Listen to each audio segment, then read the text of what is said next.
La mia attività, anche se oggi non entrasse nemmeno un cliente, mi costa almeno 900-950 euro al giorno. Non sto parlando di una catena, ma di un singolo locale a Brescia. Oggi voglio mostrarti quanto costa aprire e tenere in piedi un'attività in Italia nel 2026. Non parole, numeri veri. Ciao, sono Badr e in questo canale ti parlo di soldi, impresa e scelte economiche fatte in Italia. Se ti interessano argomenti come investimenti e fare impresa, ma con esempi concreti e reali, iscriviti e attiva la campanella. Torniamo al video. Negli ultimi mesi ho acquistato un locale storico a Brescia, chiamato La Sforneria. Per capire davvero i numeri di cui ti voglio parlare, bisognerebbe fare una piccola digressione parlando di questo locale, di cosa è, di cosa è stato. Se ti interessano solo la ciccia e i numeri, salta direttamente alla sezione dedicata. Sappi però che senza conoscere il contesto è difficile farsi un'idea oggettiva e trarne quindi un insegnamento. L'occasione nasce un po' per caso. Da appassionato di cucina ho sempre voluto aprire un'attività nella ristorazione, ma era un qualcosa che stavo rimandando a molto più in là o comunque solo dopo essermi fermato prima nel mio settore. La Sforneria a Brescia non era un locale qualunque. Ho iniziato a frequentarla già 15 anni fa, nei miei primi anni delle superiori. Era un locale super conosciuto a Brescia, soprattutto per le brioche,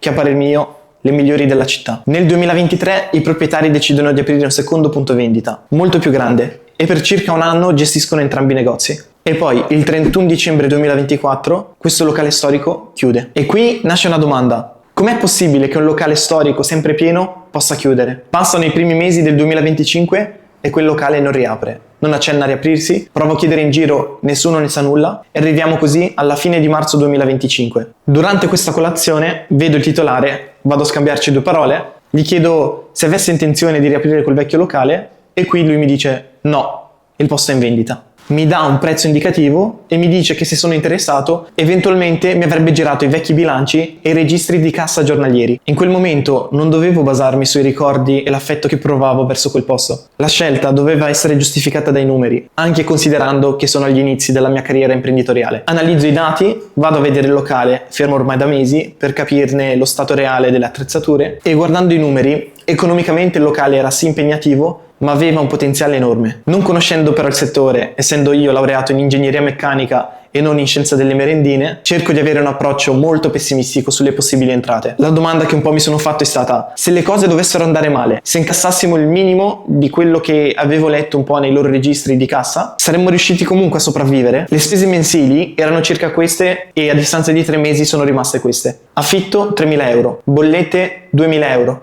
personale richiesto 3 full time e 3 part time circa 14.000 euro. Fornitori 7-8.000 euro. Commercialista, consulente del lavoro e gestione legale dai 1.000 ai 1.500 euro mensili. Per un totale di oltre 27.000 euro mensili. Attenzione che qui è facile sbagliare. 27.000 non sono i soldi che devi incassare, perché tu dovresti considerare anche l'IVA, che non è tua, e le varie commissioni dei pagamenti elettronici. Alla fine il punto di pareggio, il famoso break even, quindi non si raggiunge a 27.000 euro, ma più verso i 29.000 euro, che tradotto sono circa 950 euro giornalieri. Con queste ipotesi pessimistiche i conti alla fine tornavano. Non era una scommessa, era un investimento consapevole. Quindi decido di fare questo passo importante. Passano 5 mesi tra burocrazia, sistemazione negozio, reclutamento e formazione dei dipendenti e finalmente 18 ottobre 2025 apriamo. E qui arriva la sorpresa. Il locale da subito rende meno delle aspettative. Non un disastro, ma comunque in perdita. Nei giorni migliori superiamo i 1.150 euro di incasso. Nei giorni peggiori siamo sui 650 euro. Passati 3 mesi, la media si assesta all'incirca sugli 820 euro al giorno. Quindi un 10% sotto i 950 euro circa necessari per raggiungere il pareggio. A questo punto volevo raccontarti cosa ne penso io. Aprire un'attività non è difficile, tenerla in piedi lo è. I primi mesi vanno quasi sempre peggio di come te li immaginavi. Tutte le attività, anche quelle ben curate, seguono un andamento simile. All'inizio entusiasmo e curiosità riempiono il locale, poi quella fase passa, il lavoro cala e i clienti li fidelizzi nel tempo, lentamente. Aggiornamento. Innanzitutto, se aprite un canale, assicuratevi che YouTube non ve lo possa buttare giù.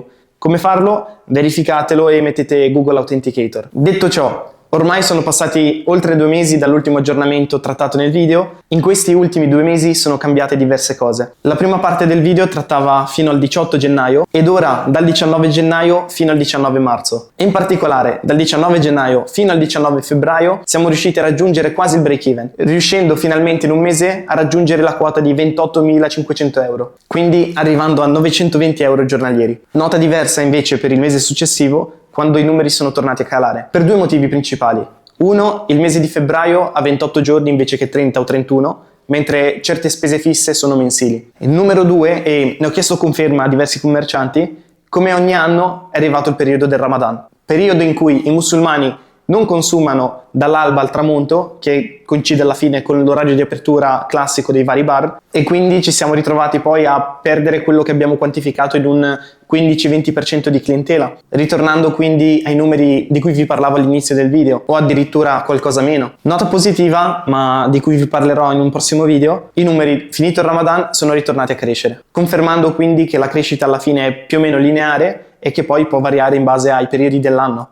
Quindi, ha senso aprire un'attività oggi? La risposta non è né sì né no, anche perché non tutti i locali e tutte le attività sono impegnative come la sforneria. Ho fatto bene a fare questo investimento? Può essere, ma comunque è troppo presto per dirlo. Per una valutazione seria servirebbero almeno un anno di dati. In questo canale continuerò ad aggiornarti su come sta andando la sforneria e delle varie attività e progetti che sto gestendo, cosa funziona e cosa stiamo cambiando. Il tutto mostrandoti i numeri reali, non chiacchiere da bar. Se il video ti è piaciuto e sei interessato ad altri contenuti come questo, iscriviti e condividi. Ciao!